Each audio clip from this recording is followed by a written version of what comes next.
प्यार, लव, क्या है प्यार? देखो, इस दुनिया में प्यार के कई मायने हैं। लोगों के अपने अपने तरीके हैं प्यार को एक्सप्रेस करने का।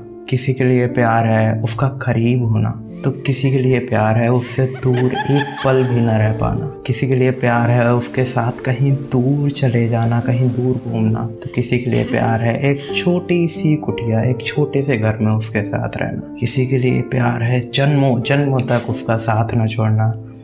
तो किसी के लिए प्यार है मरने के बाद भी उसके साथ रहना। सही सुना तुमने, मरने के बाद भी उसके साथ रहना। तो आज हम केस स्टडी करने जा रहे हैं एक ऐसे पागल सरफिरे की जिसने अपनी दीवानगी के पागलपन में इस हद तक वो नीचे गिर गया कि उसने एक मरी हुई लड़की के साथ 7 साल बिताए। एंड वीडियो को स्टार्ट करने से पहले मैं तुम लोग को बता देना चाहता हूँ, वीडियो में content disturbing and नेक्रो content, so watch it at your own risk. And believe me, इस वीडियो को देखने के बाद तुम्हारा सर सच में फट जाने वाला है, क्योंकि ऐसा केस तुमने पूरी लाइफ में कभी नहीं सुना होगा। Because you are watching this second episode of case study, the doctor who became obsessed with a dead patient.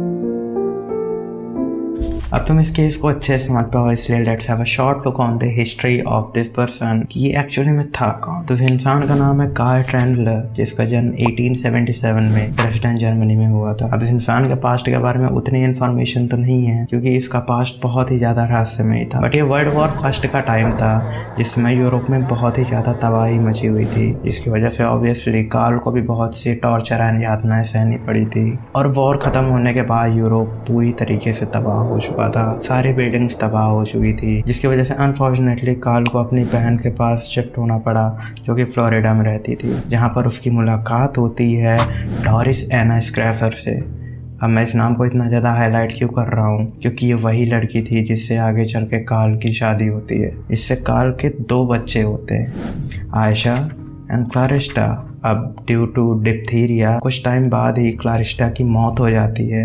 And ये वो टाइम था जहाँ से ये स्टोरी थोड़ा अनएक्सपेक्टेड टर्न लेती है। कुछ दिन बीत जाते हैं, अचानक एक दिन कार्ल को कुछ विजुअल्स दिखने लगते हैं। ये विजुअल्स होते हैं उसकी एक पूर्वज के, जिसका नाम काउंटेस एना वॉन कॉजेल था। एंड कॉल करने वाली ये बात थी कि ये विजुअल्स उसको डेली दिखने लगे थे। इन विजुअल्स में उसकी जो पूर्वज थी उसको उसकी एक सच्ची प्रेमिका से मिलाती थी, जिसके काले घने बाल थे और उसका चेहरा हल्का सांवला था, मगर वो इतनी ज़्यादा खूबसूरत थी कि क्या कहने। लेकिन एक गौर करने वाली बात थी, उस लड़की का चेहरा कार्ल की बीवी से बिल्कुल अलग था, लेकिन वो इतनी खूबसूरत थी कि कार्ल उसका दीवाना हो जाता है और इतना पागल हो जाता है कि एक सपने में देखी हुई लड़की के लिए वो अपने घर वालों, अपनी फैमिली को छोड़कर उसकी तलाश में निकल जाता है, उसको ढूंढने के लिए निकल जाता है। एंड वो कहाँ जाता है वो किसी को भी नहीं बताता है। उस चेहरे ने उसे इस कदर प्रभावित कर दिया था कि उसके गुप्त कक्षों के अंदर उसका स्वाभिमान और उसकी महत्वपूर्णता एक अलग ही रूप ले रही थी। ये कहानी है एक ऐसे इंसान की जिसके अंदर एक बेचैन प्रेम और व्यक्ति के अंदर उछलने वाली इच्छाओं ने उसे इस कदर दीवाना बना दिया था कि इसके अंत का रहस्य आज तक कोई नहीं सुलझा पाया है। वीडियो को एंड तक देखना, क्योंकि मैं गारंटी लेता हूँ आज जो केस आप सुनने वाले हो, लिटरली ऐसा केस तुमने पूरे यूट्यूब में कहीं पर भी नहीं सुना होगा। सो विदाउट फर्दर अडू,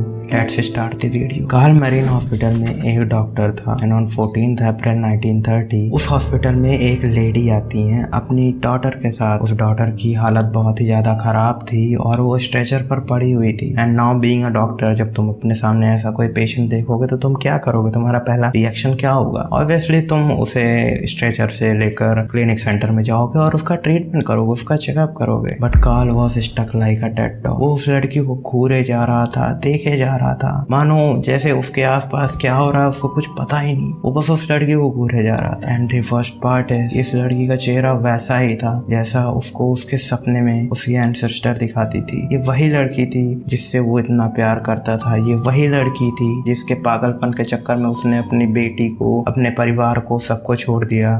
ये वही लड़की थी जिसका नाम था मैरिया।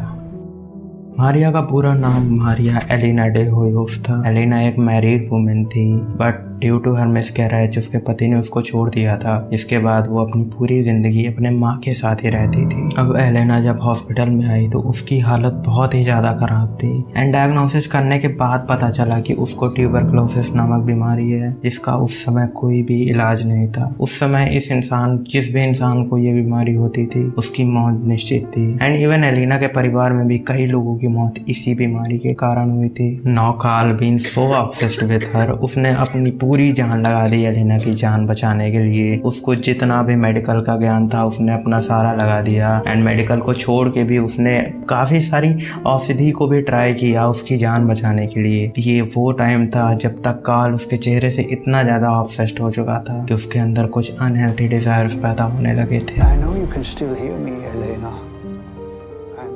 अब पूरे टाइम एलेना स्ट्रेचर पर पड़ी रहती थी एंड धीरे धीरे उसकी हालत बदतर होती जा रही थी एंड कार्ल से ये बिल्कुल भी देखा नहीं जा रहा था, जिसकी वजह से कार्ल उसके लिए बहुत से एक्सपेंसिव गिफ्ट एंड ज्वेलरीज लाता था just to profess his love for her. But Elena बस एक नॉर्मल पेशेंट थी। एलेना कार्ल को बस एक डॉक्टर की तरह ही देखती थी। वो बस वहाँ ठीक होने के लिए गई थी। उसके अंदर ऐसे कोई डिजायर, ऐसी कोई फीलिंग्स नहीं थी। कार्ल ने आगे चलकर बहुत ट्राई किया उसको बचाने का। उसको बचाने के लिए उसने काफ़ी कोशिश करी बट अनफॉर्चुनेटली उस समय उस बीमारी का कोई भी इलाज नहीं था। और 25 अक्टूबर 1931 एलिना की ट्यूबरकुलोसिस से डेथ हो गई। कार्ल एलिना की मौत से मानो टूट सा गया था, मानो उसकी जीने की सारी वजह ही खत्म हो गई थी। कार्ल ने एलिना की फैमिली को मनाया कि उसके फ्यूनरल का सारा पैसा वो देगा एंड इवन वो एलिना के लिए एक स्पेशल क्रिप्ट भी बनवाएगा जहां पर उसकी बॉडी को वो रखेगा। एंड कार्ल की ऐसी बातें सुन के एलिना की फैमिली वालों की आंखों में आंसू आ गए एंड उन्होंने उसको ये इजाजत दे दी। कार्ल ने एलिना के लिए क्रिप्ट तो बनवाया मगर उसकी केवल एक की थी जो कि हमेशा कार्ल के पास रहती थी। अब आने वाले अगले 2 साल तक कार्ल रोज उसकी क्रिप्ट के पास जाता था उसको फ्लावर ऑफर करने के लिए, मगर एक दिन अचानक उसने क्रिप्ट पे जाना बंद कर दिया एंड खबर ये भी आई कि कार्ल को उसके हॉस्पिटल से निकाल दिया गया है। ये बात एलिना की फैमिली वालों को थोड़ा खटकी मगर उन्हें केवल इतना पता था कि कार्ल ने बीती रात किसी पेशेंट के साथ कुछ ट्रीटमेंट कर दिया था जिसकी वजह से उसका लाइसेंस छीन लिया गया और उसे हॉस्पिटल से निकाल दिया गया था। एंड अगर अभी तक तुम इस वीडियो को देख रहे हो तो इस वीडियो को एक लाइक जरूर कर देना क्योंकि असली खेल तो अब शुरू हुआ था। रिपोर्ट्स बताती हैं कि कार्ल आगे चलकर जब घर पे अकेला बैठता था तो वो एलिना का फेवरेट सॉन्ग गाता था एंड एलिना की स्पिरिट उससे मिलने आती थी, उसके साथ हसीन पल बिताती थी और उसी स्पिरिट ने कार्ल से बोला था कि तुम उस क्रिप्ट से मेरी बॉडी को निकाल कर अपने घर लेकर आओ।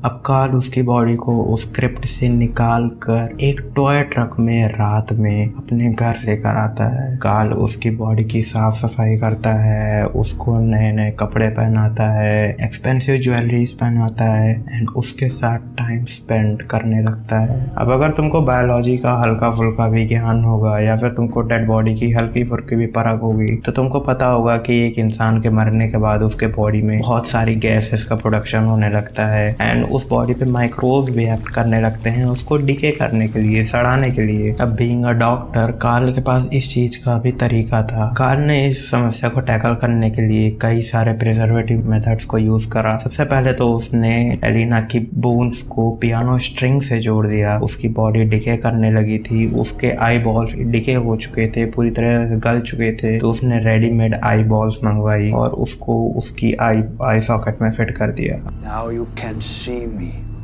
वो एलिना से इतना ज़्यादा प्यार करता था तो वो उसकी खूबसूरती को कैसे जाने देता। तो जैसे जैसे एलिना की बॉडी डिके करती गई कार्ल ने सिल्क क्लॉथ को यूज कर कर उसके बॉडी पर लगाना शुरू कर दिया, पेंट करना शुरू कर दिया। उसने प्लास्टर ऑफ पेरिस का यूज किया और कुछ दिनों बाद ही एलिना की बॉडी एक मैनिक्विन जैसी दिखने लगी थी। अब एलिना के बाल उसके स्कैल्प से झड़ने लगे थे and I don't know how he managed, but उसने एलिना की फैमिली से पहले ही उसके बाल मांग लिए थे जो जो कि एलिना ने एडमिट होने से पहले कटवाए थे। And I don't know why उसकी फैमिली ने उसको दे भी दिया। एंड इसके बाद जो नेक्स्ट प्रॉब्लम आई वो ये थी कि एलिना की बॉडी अपने में ही ढहने लगी थी, क्योंकि उसको काफी दिन हो चुके थे। लेकिन कार्ल के पास इसका भी एक इलाज था। कार्ल ने उसकी चेस्ट कैविटी में रैक्स यानी कि गत्ते भर दिए टू मेंटेन हर शेप। कितना पागल हो चुका था भाई उसके प्यार में ये। कार्ल हर रात उसके साथ ही सोता था, उसको अपने बगल में लटाकर। अब ऑब्वियसली एलिना मर चुकी थी तो उसकी बॉडी से बहुत ही पंजेंट सी, बहुत ही गंदी सी स्मेल आती थी। तो इस चीज को टैकल करने के लिए कार्ल ने बहुत से परफ्यूम्स, प्रिजर्वेटिव्स का यूज करा था ताकि पड़ोसियों को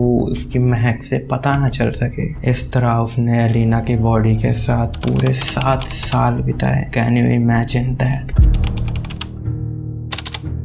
अक्सर लोग उसे नोटिस करते थे मार्केट से लेडीज का सामान, ज्वेलरी लेते हुए, जबकि सब लोगों को पता था कि कार्ल एक अकेले अबैंडन घर में रहता है, उसके साथ और कोई भी नहीं रहता। एंड इसके साथ सबसे ऊपर एक बयान था जिसमें कि एक लड़के ने बोला था कि उसने देर रात कार्ल को पुराने गानों पर एक बहुत बड़ी सी डॉल के साथ डांस करते हुए देखा।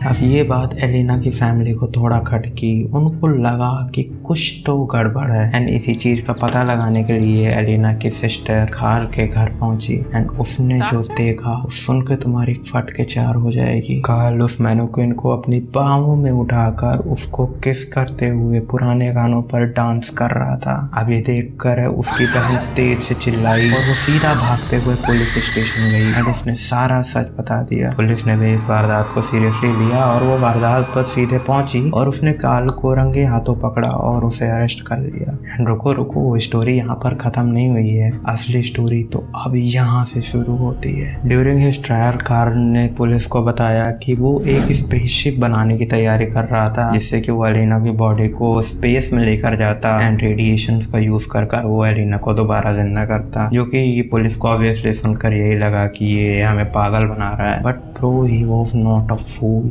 Believe me, he was a fucking psycho. क्योंकि तुम खुद सोचो, एक इंसान किसी डेड बॉडी को 7 साल तक प्रिजर्व करके रखता है एंड किसी को कानों कान खबर नहीं होती।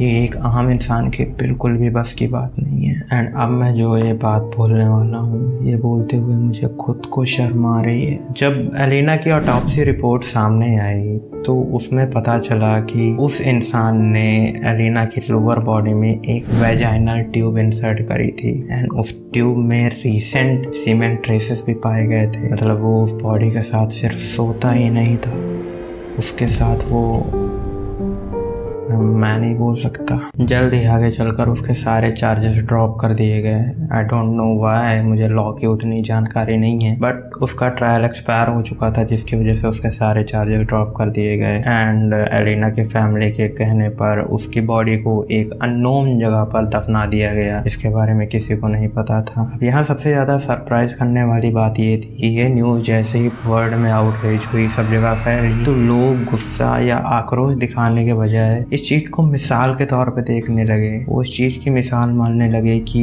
मरने के बाद भी उसका साथ इसने नहीं छोड़ा और उसकी प्यार की मिसालें देने लगे। मगर तुमको अगर एक चीज याद हो जो मैंने शुरू में बोला था, एलिना के अंदर कोई भी फीलिंग्स नहीं थी डॉक्टर के लिए। वो वहाँ बस ठीक होने के लिए आई थी। तो अगर एक बॉडी जिंदा है या मुर्दा, अगर उसके साथ कोई भी इंसान बिना कंसेंट के सोता है तो उसे प्यार नहीं कहते। He was a fucking necrophile. But पता नहीं क्यों ये बात किसी को भी समझ नहीं आ रही थी। चार्जेस ड्रॉप होने के बाद वो वापस फ्लोरिडा शिफ्ट हो गया और एक अबैंडन्ड घर में रहने लगा। अब अभी भी कार्ल के दिल में एलिना के लिए बेशुमार प्यार था, तो उसने एलिना के मैनिक्विन जो कि उसने दफना दिया गया था, एग्जैक्ट उसके जैसा ही एक मैनिक्विन दूसरा बनवाया। और उसका कहना ये था कि हर रात एलिना की स्पिरिट उसमें आती है और उससे बात करती है। लगभग 10 साल बाद कार्ल की मौत हो जाती है एंड कुछ हफ्तों बाद ही उसके डेड बॉडी वहां से बरामद करी जाती है। जब पुलिस उसके घर पहुंचती है तो वो वहां पर जो नज़ारा देखती है, आई डेफिनेटली गारंटी अभी तुम वो सुनने की हालत में नहीं हो। पुलिस जब उसके घर पहुंचती है तो वो देखती है कि सोफे के ऊपर कार्ल के डेड बॉडी पड़ी हुई है एंड उसी के जस्ट सामने चेयर पर वो मैनिक्विन रखा हुआ था। And the scariest part is ये मैनिक्विन वो नहीं था जो कि कार्ल ने डिज़ाइन करवाया था। ये मैनिक्विन वो था जो कि कार्ल से छुपा कर कहीं अननोन जगह पर दफनाया गया था। She was sitting dead straight to the Karl's body and was smiling. मगर एलिना की बॉडी कहाँ दफनाई थी ये कार्ल को तो पता ही नहीं था ना। तो क्या सच में एलिना ने उस मैनिक्विन से अपनी बॉडी को शिफ्ट कर लिया था? नोबडी नोज, बट ये आखिरी चीज नहीं थी जिसने लोगों को सरप्राइज करा था। कार्ल की डेड बॉडी के जस्ट बगल में ही एक नोट पड़ा हुआ था जिसमें जो लिखा था तुम सामने पढ़ ही सकते हो। But its last lines were Elena never died, she was killed.